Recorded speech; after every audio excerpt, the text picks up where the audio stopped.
Hello, for everyone out there, I'm currently doing a sound check. I'm also going to show you how I can transition between my slides.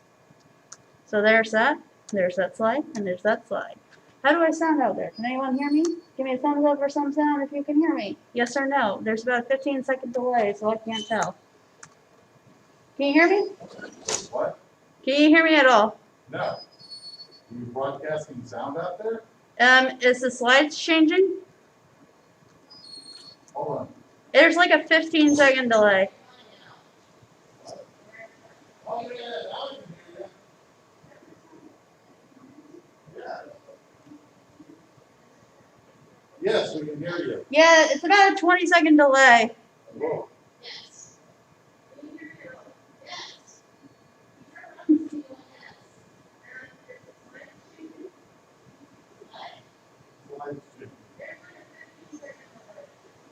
Yeah, things are switching around, and there is about a 20-second delay.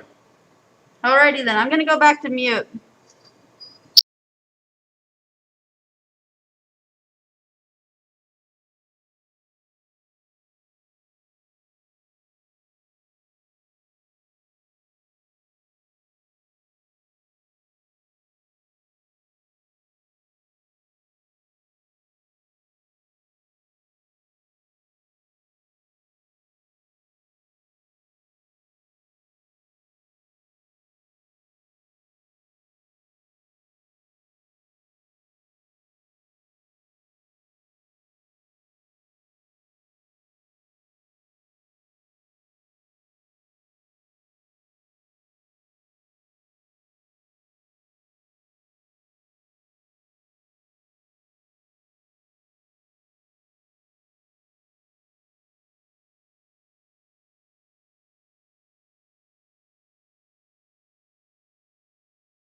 And we are live.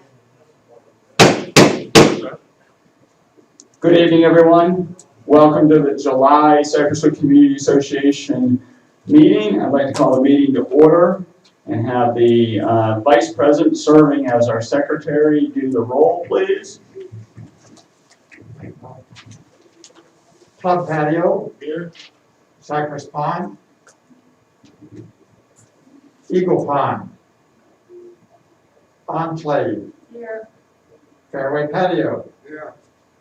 Garden Villa, Garden patio, Golf Villas, Here. Greenfield Village, Meadows, Here. Oak Grove, Here.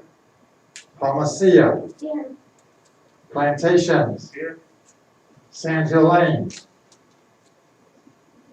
Villas on the Green, Here.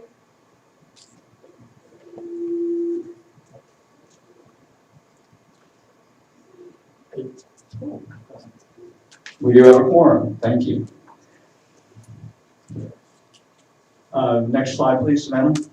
Thank you. I need a motion and approval for tonight's meeting agenda, please. Mr. Shires made such a motion. Do we have a second? Mr. Brett in the background, all those in favor? Aye, please. Aye. Opposed?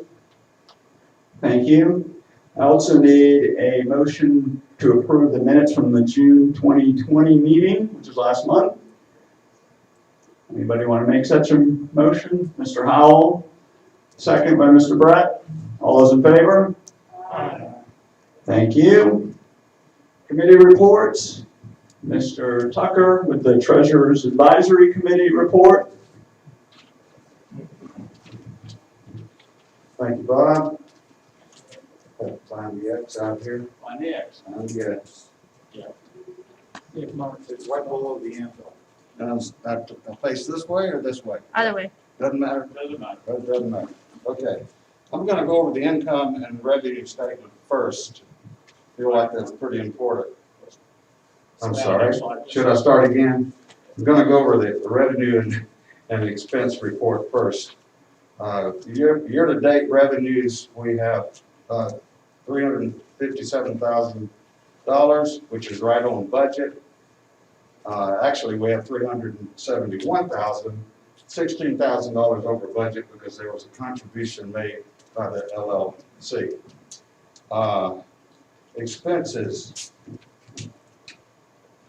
Grounds, 47.4 with a budget of 49.8, so they're under budget by 2,300.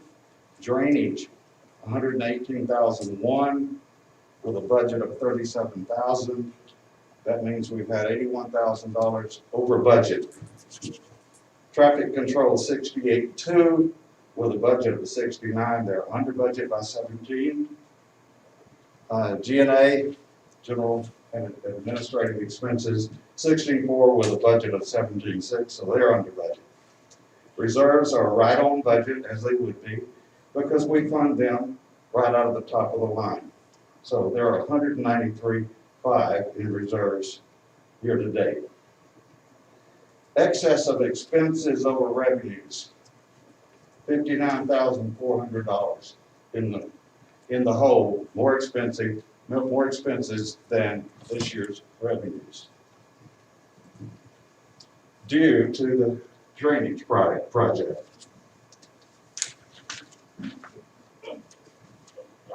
Not due to you, Bill, just the drainage project. Right? Balance sheet, current accounts receivable. Missing a page. No. I'll go over this. Okay. Operating cash, $189,000. Reserve cash, $556,900. Current assets, we have $110,900.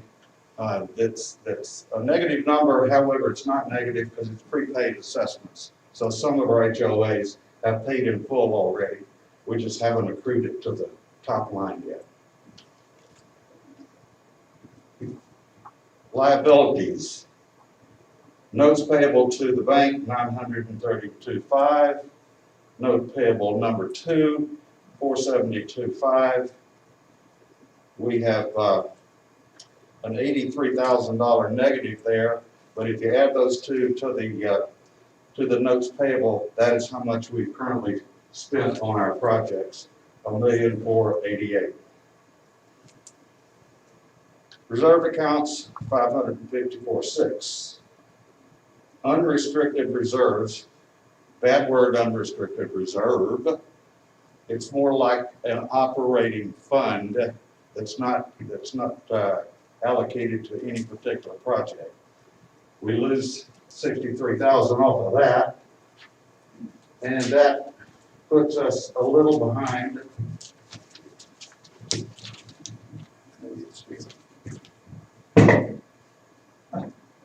Can't lick a finger in this. All right. There's a peril of wearing a mask. There it is. I'm sorry, everyone out there.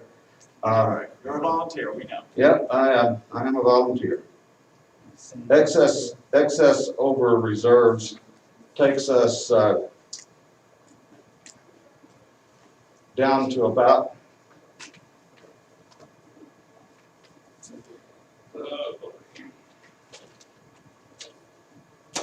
we take 217 and subtract 63, so it's about 150,000 in undedicated reserves. I leave you with questions going on. I'm so sorry. Okay, no questions? All right, thank you. Thank you, Mr. Tucker. Just as a reminder for all of you, as well as everybody out there in YouTube land, the financials are on the Community Association's website, cypresswoodcommunityassociation.com. The community financial is one of the tabs. So feel free to go in there, and then if you have any questions, either direct them to me at cypresswoodmaster@gmail.com, or, and that email is on there, or to your neighborhood president who is learning all this stuff too, as all of us are volunteers. Next committee is the wonderful Traffic Control Committee headed by my able Vice President, Mr. Rick Reese. Or something like that. I didn't want to trip over it. It's the X. Thank you, 9 presidents or representatives for being here tonight. Over the last month, when I was away over July 4th, I had a phone call from a neighbor of mine who said her car was broken into and stuff was stolen out of it.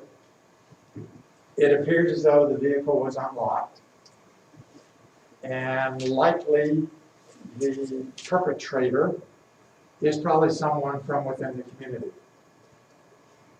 Then, I don't know, a week or so after that, maybe there was a report of a older model Ford truck being stolen. My understanding is that vehicle was likely unlocked as well. There seems to be a common thread here. Those of you that are watching on YouTube and those of you that are here, I encourage you, the fact that we have an unmonitored fence line along Dundee Road. We have pastures that back up to who knows what back here. There is no way in the world that even a Polk County Sheriff deputy on patrol is going to be able to keep an eye on everything out here. We have likely around 3,000 residents in this community. Not all of them are as good as those of you in this room. We are a mini city. I will encourage you to lock your vehicles, lock your houses. This is the 21st century. You got to do that stuff. Someone said, well, what about traffic? Traffic does a great job as far as people coming in and when people leave. We can't stop every vehicle that leaves and grill. Where have you been? Why are you out at 2:30 a.m. in the morning? So I would encourage you to lock your stuff up. Thankfully, the sheriff has come in with his little flashing sign. to remind all of us to do that. When we have a deputy in our community, and keep in mind, because these streets are private, a sheriff deputy does not come in and do a detail unless they're invited and unless we are paying them. So it's not like a public road where they might have a scheduled route that they're going to drive through here. That's not the case. I've also had reports of underage drivers of golf carts at all hours of the night. Those of you that own a golf cart, take your keys out of it and put them somewhere where your child or the person breaking into your garage can't get to it. I've also had reports, they're unsubstantiated at this point, that there are times that people have been coming to the gate, the non-resident gate, after 10 o'clock at night, and have been granted access without it being called into the gate ahead of time. And I've also been told that no ID was taken. During the initial phase of COVID, we suspended our gate staff taking physical possession of the IDs for safety purposes. With this latest barrage, our staff has been instructed to now, again, start taking photo IDs and scanning them through our video equipment as we have been doing previously. We are also experimenting, for those of you that are late night people. You may be coming in at times and finding the resident gate is closed. We're going to try to get more and more people through the non-resident gate so that we have a video of their entry. I would encourage residents. The report that I got is that cars come in after 10 p.m. A large majority of those have clickers and are asking why the gate's closed. Unfortunately, the large majority of those with clickers do not have the decal stickers. Residents, I got to throw it back at you. Our guys and gals at the gate can only do so much. They are not the police. They are not security. They are to monitor traffic and make sure that things go smoothly at that entrance.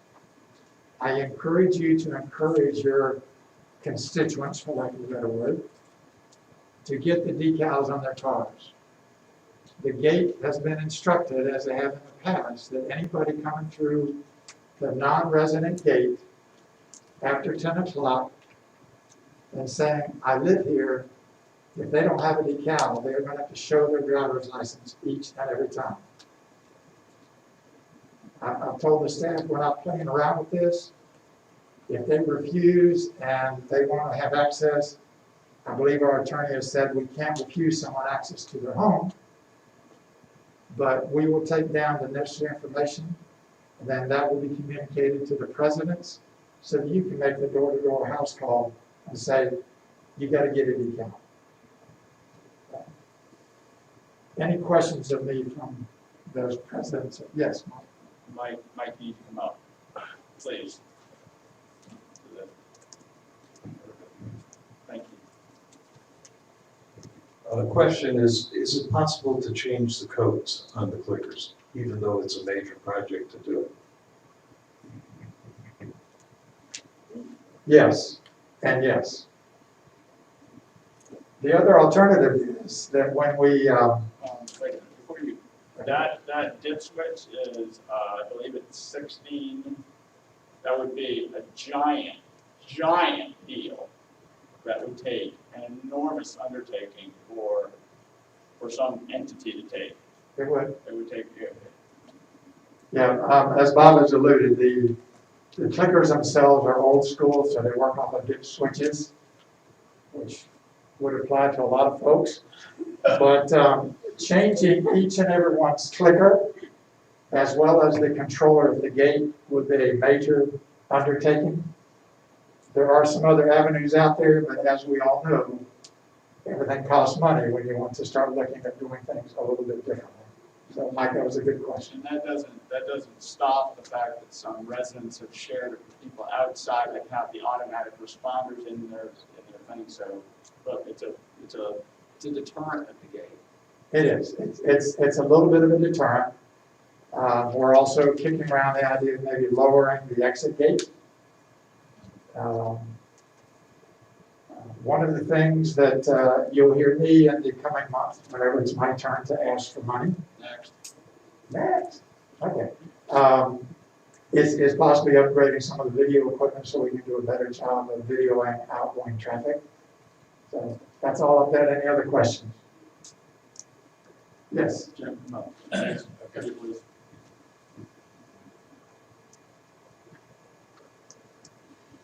I'm Jim Hammond at Club Patio, and Club Patio is where the pickup truck was stolen. And we had 2 or 3 suggestions, but you kind of covered most of them. One was, can we get a better videoing of people going out, especially during that time of night? And then is it possible to put a video down at the light so we can tell which way people turn, to give the authorities a better way to track the individual or the perpetrator. And you covered the lots of cars that have stickers, and you also talked about the changing of the clicker number, okay? Because some of our people feel that there's an enormous number of people who have clickers who no longer really belong here, okay? And the other thing was, had we given it any more thought, some time ago we used to have those patrols. Now there were volunteer people amongst our members, and I don't know if that's a practical thing or not, again, but we would like to have that brought up and discussed in the committee. Okay? Okay. All right. Thank you. Jim, thank you. Those are all very good comments and questions. With regard to video cameras, to try to track traffic on the streets of our community or out front. Probably 2 years ago, we looked into it. The challenge that we have is that the poles in our community, we don't own the light poles. And at the point in time when we were inquiring about this, it was understood that Duke Energy doesn't like anybody to put stuff on their poles. The second challenge would be the expense to have video equipment wired running from Plantation to the shack at the front. It would be almost cost prohibitive to run the necessary cabling, power, etc., even if we were to put up private poles. Putting something at the front as you exit the community, it's a good question other than they turned right. One of the challenges that we face with video equipment of cars down here, when I'm speaking in Florida, the majority of the vehicles have window tint. So any camera from the side angle trying to go through a side window is virtually useless, especially at night, okay? It might be ideal to have something face on, but then the lighting that would be required to illuminate that front row occupant would probably blind them, and then would have a crash into the building or something that we'd be responsible for. So those are all things that we've kicked around. We don't know if there's any good answers out there. We've been in touch with I'll call them the video company that we contract our stuff through and buy through. And right now, they're kind of at 6s and 7s with it, just like we are. So,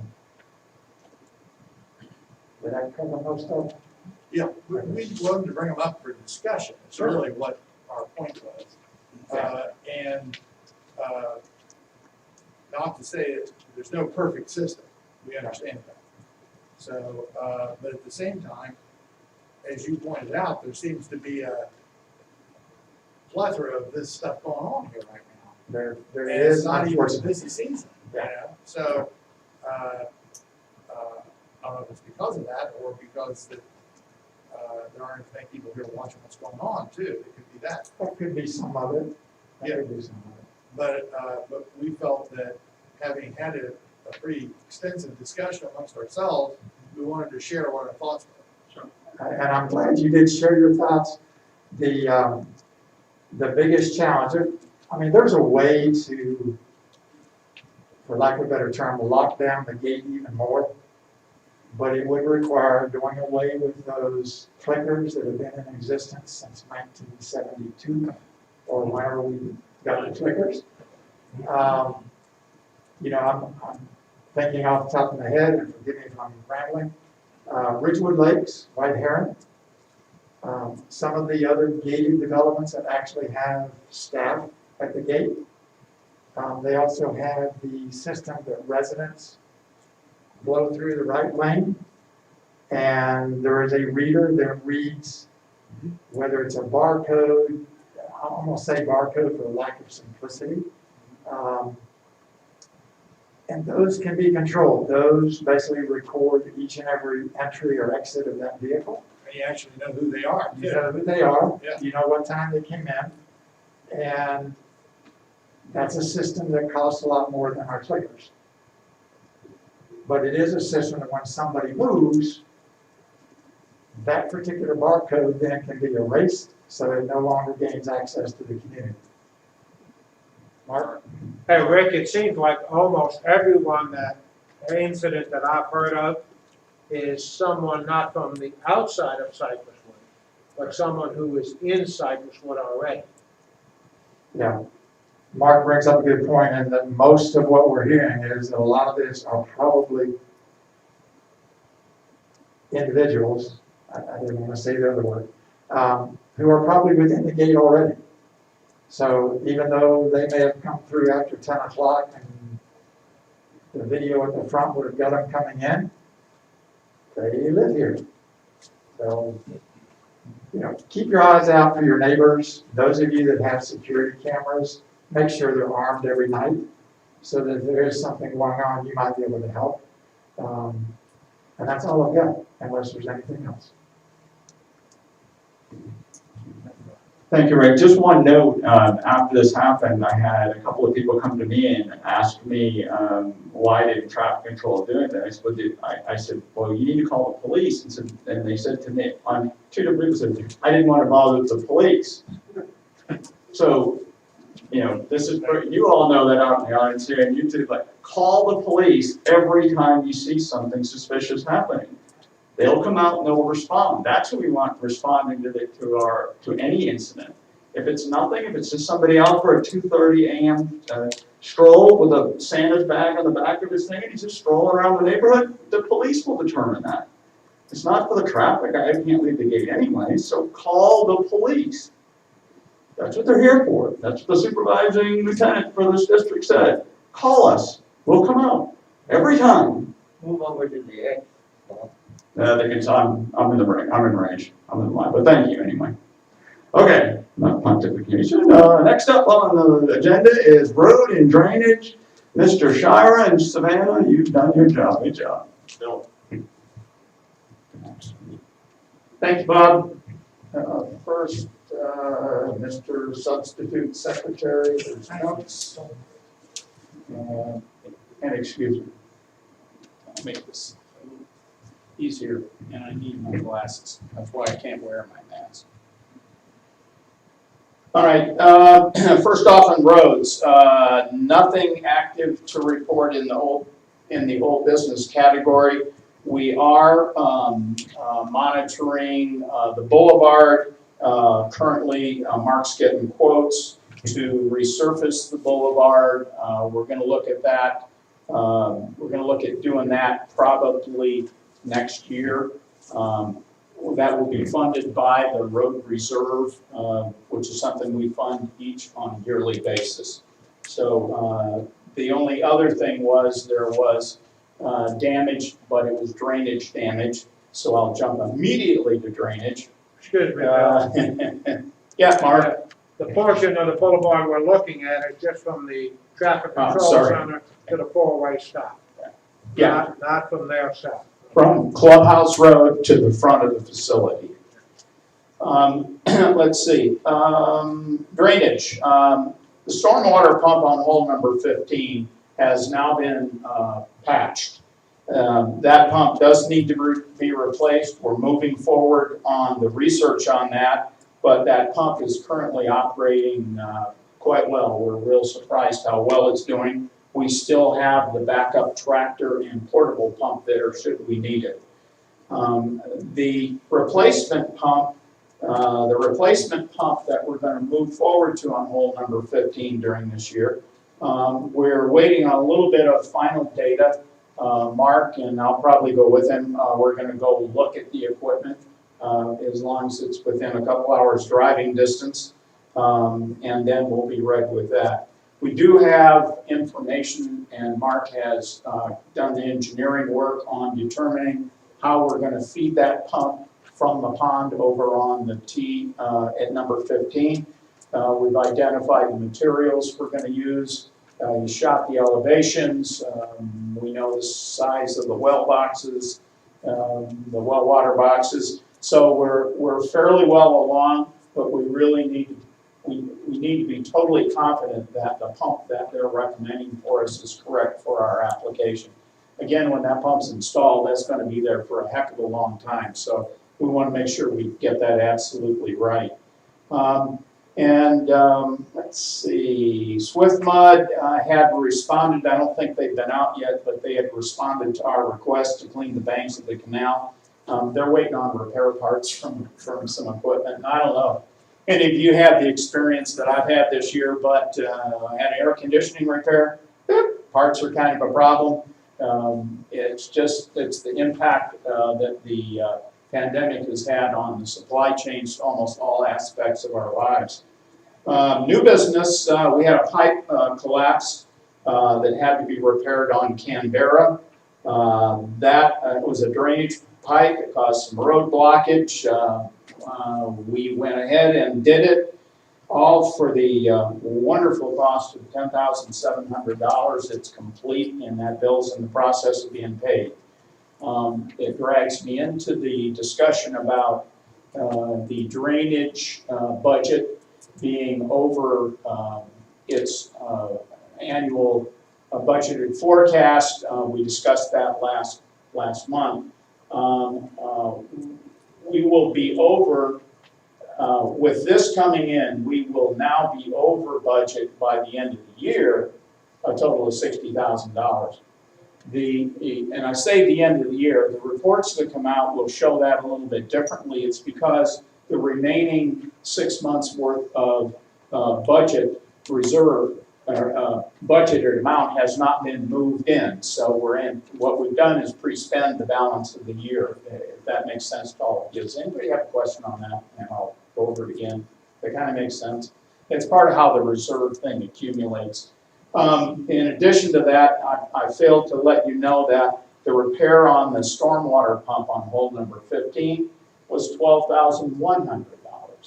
So we've been busy spending our money, doing the stuff we had to do, but once again, that one is funded out of the stormwater pump reserve account. So that one is covered.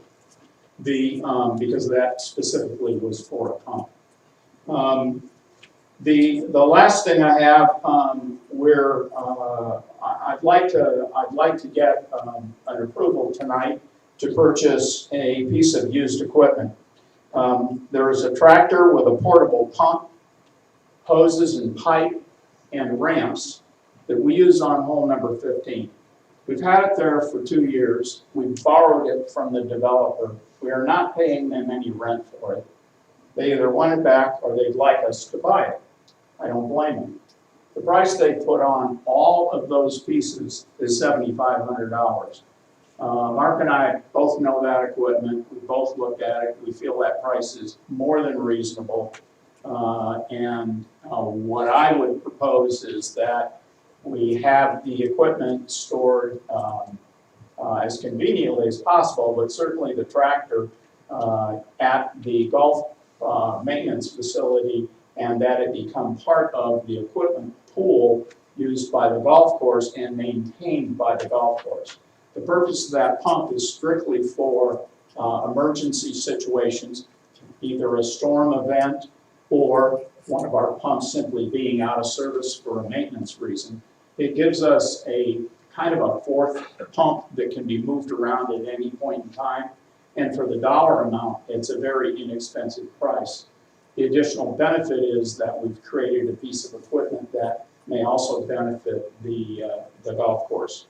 So nothing more that I ask on that. I would ask the presidents for first a motion to approve that. Oh, that's right.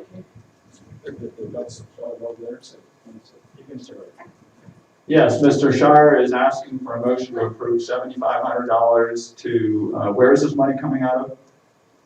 Have you decided that yet? Yeah, it would be out of the stormwater pump reserve. That's money that, we have $138,000 this year in that account. We're gonna beat the heck out of that account because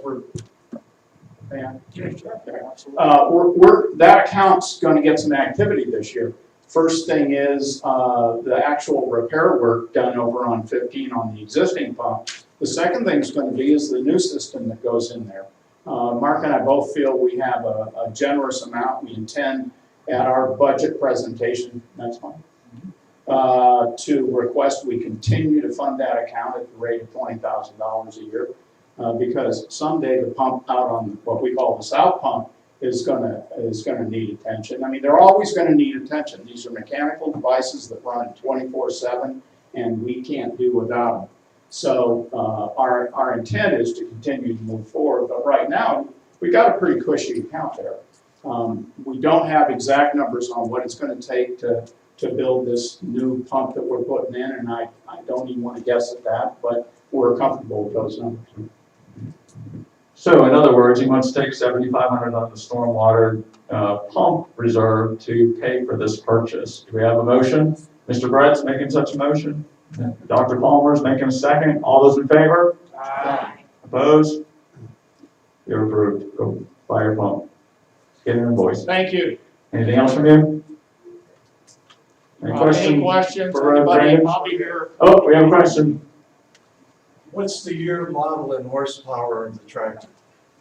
The tractor is probably 25 years old, but it's in good shape, it's been maintained. It's been kept at the developer's maintenance facility. It doesn't get used for anything else. It just sits there with the pump. It has for, probably the last 15 years. We used it in 04 when the hurricane, didn't we? Yeah. The developer has let us use it countless number of times. And he finally said, look, we've had this pump and tractor for many, many years. We have let the association use it whenever they needed it. At this point, we don't need it anymore. We don't have any plans for it. We ought to transfer it over to the association. That was their position. So we did a little research on the pricing and what have you. They came up with a number. Bill and I talked about it. I thought it was more than fair. And so that's why we're making the recommendation. The pump itself is very difficult to replace now. There's not a lot of manufacturers for that pump, and it's still in good shape. The pump itself, if it was new, would probably be $20,000. Any other questions for Mr. Shire? Thank you. The Recreational Amenities Committee, Dr. Palmer. X. Yes. Got it. Okay, short and sweet. The golf course is closed. It's under construction. The construction project is going very well, and it will finish on time. The pub is open a total of 22 hours a week. It was open a total of 100 hours a week. Thank you, COVID. So it is pretty much covering its cost or coming close to it on a weekly basis. It goes up and down. I don't have anything else, any numbers to share because there basically aren't any numbers to share. The RAC has a request. I don't know if you have do you have a slide for that? There you go. This is our, well, I won't say quarterly, but it's a pretty standard normal rack request, $30,000. This is covering agronomics, which is herbicides and pesticides, insurance, our taxes, repair and maintenance, and that's it, and I need a motion. Mark would like to make that motion. Thank you. Anybody want to make a second? Mr. Shira? All those in favor? Aye. Opposed? Thank you. All right, we're off to new business. But we have a little bit of a landscape report first, right, Mr. Wilson? Mr. Wilson, you have the floor. Thank you. Can everybody understand me with the mask on? If you can't say so, because the city says you can take it off, but nobody can't understand it, so just know that. Please don't put away. Anyway, on a report, to update on the request in June about how the water plant looks, which isn't good.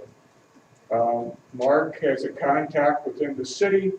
He has addressed the issue with them. Remember, you're dealing with the municipality, so just be patient. It will happen. Yeah, the comment to that is I spoke to them again today. Okay, And good. he said he'll have people out there because of course, the pandemic, people in and out, they've been shorthanded. But within 2 weeks, he'll have people out there cleaning it up. That we will. Plus, I talked with the refuse department that picks up the yard waste. And because that is the city of Winter Haven, the guy that comes around and does all of the residences, if there are plant materials there, he will pick them up. So know that, but if it arrives there on Tuesday, it's gonna be the following Monday before it gets picked up. So know that, Mike, when you realize you've got that time delay in there to do that. The second thing I want to talk about is been a request to have edging done on the south side of Greenfield Road from the four-way stop, that's on the opposite side of the silos, from the four-way stop. It's over a quarter of a mile down, it's almost 3/10 of a mile down to the first residence. It goes along the turf area and then where the lake is. And we've been requested, can we edge that? And the question is, yes, we can at an expense. The landscape committee has never been charged with doing any edging other than the boulevard and the median. We've never gone down a side street. So with that request, if we do Greenfield Village Road, and if we do that, then we need to do the entrance to Plantations because they have the same issue. The cost to come back to do that is an additional $120 a month. For the remainder of the year, that's $720. I can cover it in the contingency budget, and let me explain how it will happen. It's not going to happen all at one time. Because what they will do is they will just keep edging back until they find the edge of the road. This may take a couple of months. What happens is they edge it, blow it back on the turf, and then they mow it and mulch it. And they keep doing that until they find the edge of the road. There's a couple of benefits from that. Number one, it looks a lot better for Greenfield and for the entrance to Plantations. Number two, when it comes time for road and drainage, the edge of the road will already be defined as to how they have to do that. So there are some benefits for that. But to do that, I need an approval to spend that $720 for the rest of the year. Would anybody like to make such a motion? I got a question. Yes. It seems to me that if all the mowing and edging they do every place else, why did they elect not to edge there when they quoted it? I mean, to me, it seems like they should be edging there, and they just haven't. I need to know the question. The question is when we were letting out the bid to Prime Care, why wasn't that area included for edging in the first place?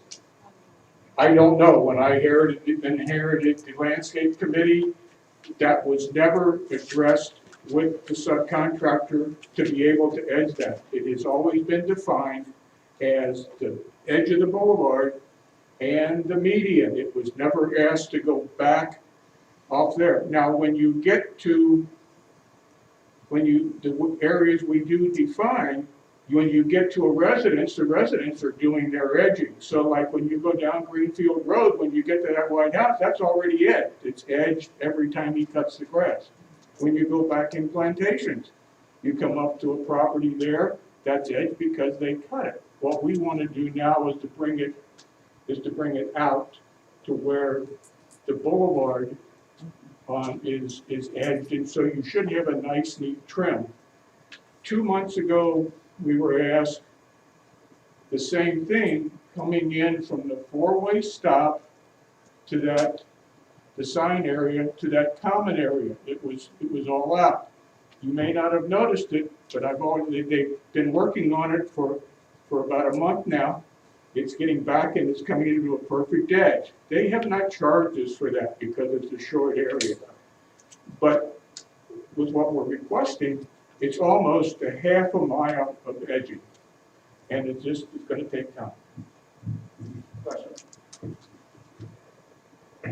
Yes, Fred, Bill Shira, are you talking about edging Greenfield from the four-way all the way?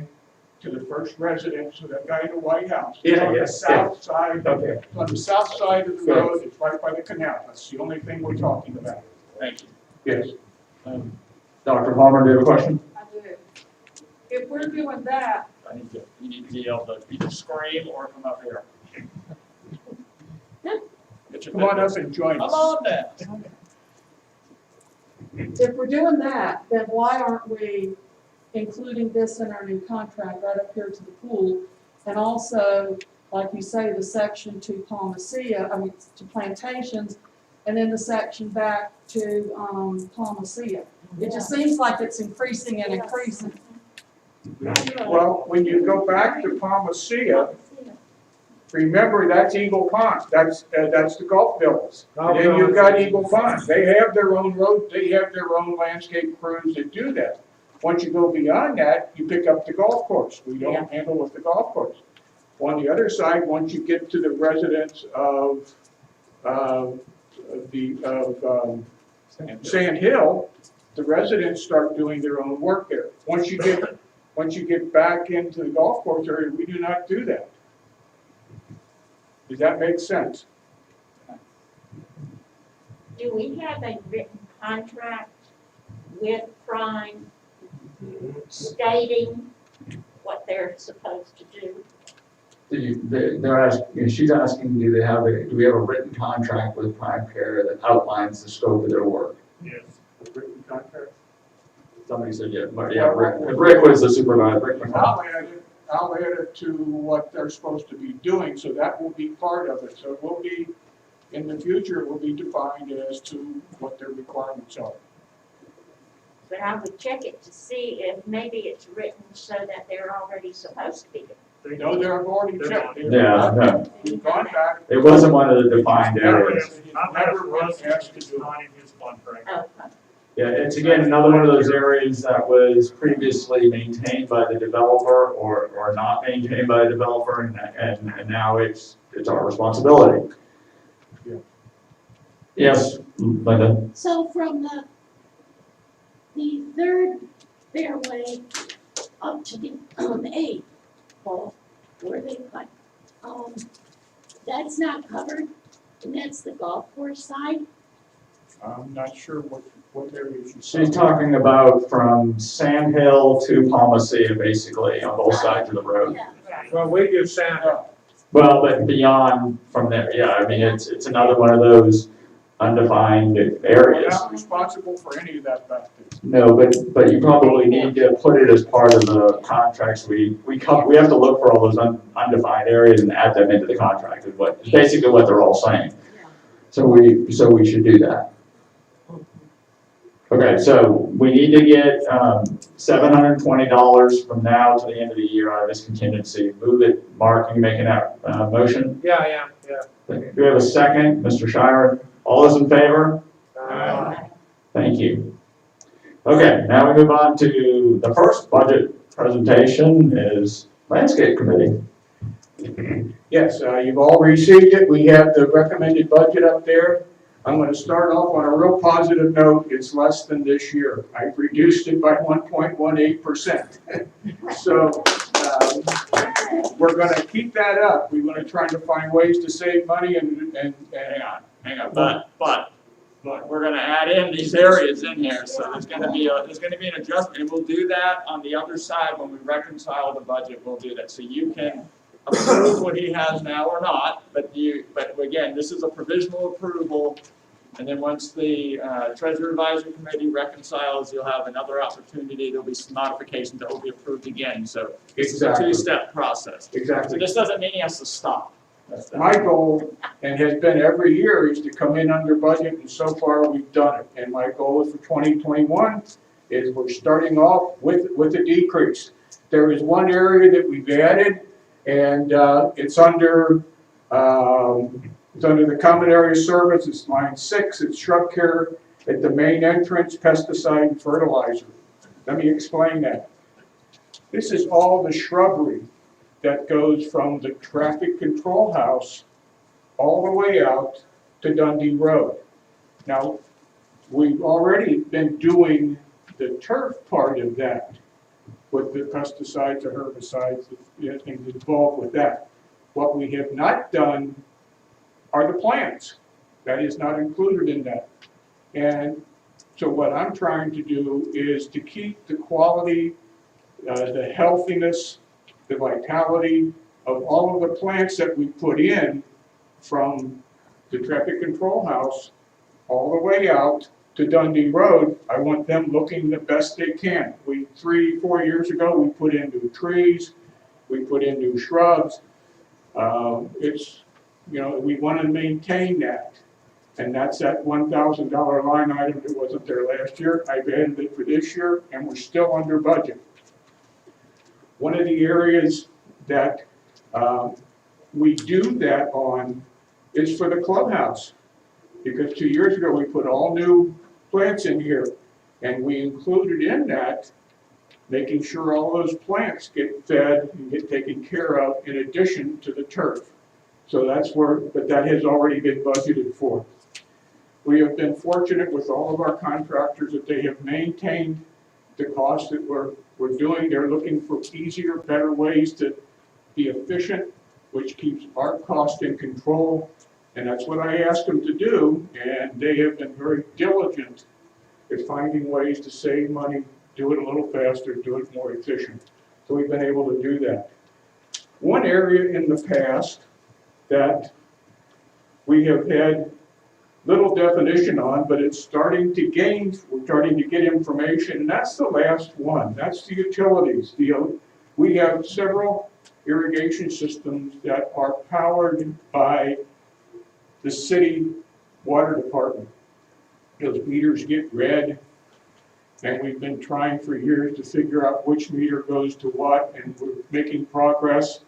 We originally, a couple of years ago, we were budgeting like $3,600 for it, and we could not define it. It never went to that. So we've been reducing it each year, and I've taken it from $2,500 this year to $2,000 next year, and I think I'm going to keep lowering it until that balance comes and we find out what we're working on. This may take another year or so to do, but just remember that that's an area that I've reduced 20% just this year. So that's part of what makes up the overall reduction in the budget for this year. But everything else is the same. We're in a maintenance mode. I've tried to make sure that when we do the mulching and we do the things that the detail work, that they make it last as long as possible so that I don't have to do it every year. Mulching is a great expense. If we were to remulch the entire median strip, every year we'd be paying $7,000, $8,000, $9,000 just in mulch. And I don't have it in here, and I'm not gonna put it in here, we're just gonna rely on them to do the best they can, keep it looking as good as possible with this few, within the guidelines of the budget. So I'm pleased at what we've come up with. The committee has worked hard to come up with this, and I appreciate their help. But that's what we're looking at, a total from 99,512 for this year to a total of 98,342 for 2021. So that's what I'm recommending, and we will do everything in our power to make sure that we even come in the budgeted amount for next year. Any questions for Mr. Wilson? Okay, I'd like to have a motion to approve the budget as presented provisionally. Mr. Shire has made such a motion. Mrs. Goodrich has graciously seconded. Do you have any questions on the first provisional vote? Thank you. All those in favor? Aye. Opposed? Thank you. Great, thank you. You're provisionally approved. Is there any other new business that needs to be brought before the board? Then I would entertain a motion to adjourn. Mr. Shire, you've done it. We are adjourned. See you next month. Right. Less than an hour. Whoa. Good to see you. Hello, dear. What are you doing here? What I